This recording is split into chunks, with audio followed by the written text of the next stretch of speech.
Welcome back to the channel. So today we are going to be doing a proper head-to-head comparison of USDT APY rates across some three biggest centralized exchanges in 2026: CoinEx, Binance, and OKX. So I'm going to show you the numbers and also explain why they are so different, and also help you decide where your ideal USDT should be working hardest. Okay, so everything I reference today is linked in the description. So let's get started. So before we actually get into the numbers, let me quickly explain why APY rates are so different between exchanges, because this actually matters for understanding which rates are sustainable. Okay, so when you actually deposit USDT into a flexible saving product, the exchange actually lends that USDT to margin traders and who pay interest to borrow it. Okay, so the exchange actually keeps a portion of that interest and passes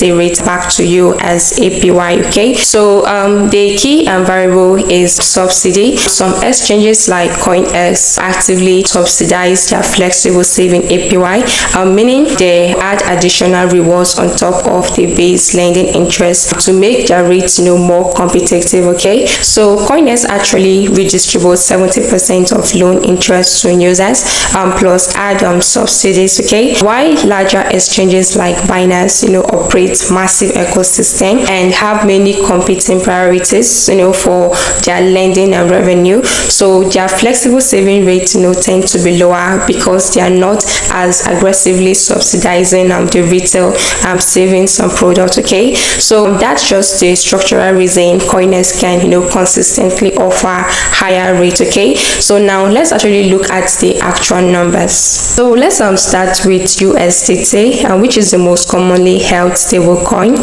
So on Binance the current flexible USDT rate is sitting at approximately 4.7% APY for the first tier, and on a 1000 USDT deposit over 1 year, that actually earns you roughly 47 USDT. Okay, and on OKX, flexible USDT saving is currently offering around 10% APY for smaller deposits, which is actually better than Binance. So on 1000 USDT, that actually earns you approximately 100 USDT over a year.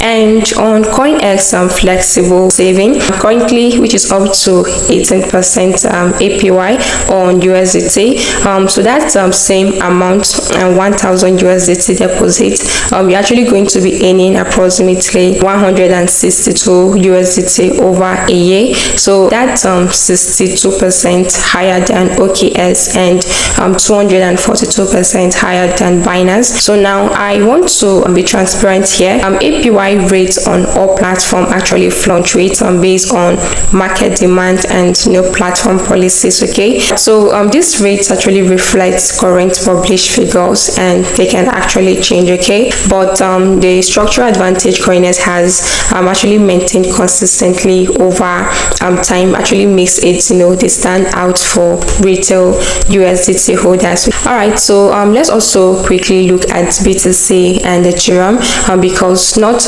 everyone is holding stablecoin. Okay, so for Bitcoin, Binance is currently offering around 0.27% APY on BTC for flexible savings, and OKX actually sits at approximately 0.5, and CoinEx flexible saving is offering approximately 11 to 12% on Bitcoin. Okay, that's not a misprint. CoinEx on BTC flexible saving rate is more than 4,000% higher than Binance current rate.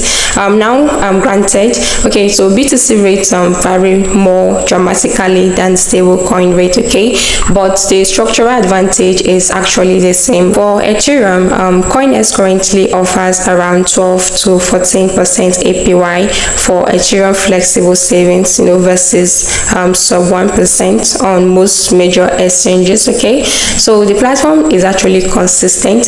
CoinEx flexible saving product is actually designed to be the most competitive in the market at the retail level. Okay, so now I also want to briefly mention CoinEx fixed saving, because if you have USDT, you won't need for a defined period of time. So fixed products can offer even higher return. Okay, so with fixed savings, you can lock your USDT for a set time. Options typically range from 7 days to 90 days, and return, you actually get a higher locked in APY for that period. Okay, so the trade-off is actually obvious. You can't access those funds until the term actually ends, but the compounding on the fixed term can meaningfully accelerate your returns if you have ideal capital with a known term horizon. Okay, so for most beginners, I actually recommend starting with flexible savings first. When you get comfortable with the product, and you actually see the daily interest hit your account, then you can actually consider moving a portion to fixed savings once you are confident. Okay, so the bottom line is, if your goal is to earn the highest possible yield on ideal USDT in 2026, CoinEx flexible saving is clearly the winner in this comparison, with up to 18% APY, daily compounding, and instant withdrawal, no minimum deposit. Okay, so my referral link is in the description to CoinEx, and new users actually get up to 100 USDT in the platform bonuses when signing up with the link in the description. Okay, so drop in the comments which exchange you are currently using for savings and what APY you're actually getting. Okay, so I love to know that. Okay, and you do want to like this video if this comparison was useful to you. Okay, and subscribe for more, and I'm going to see you in the next one.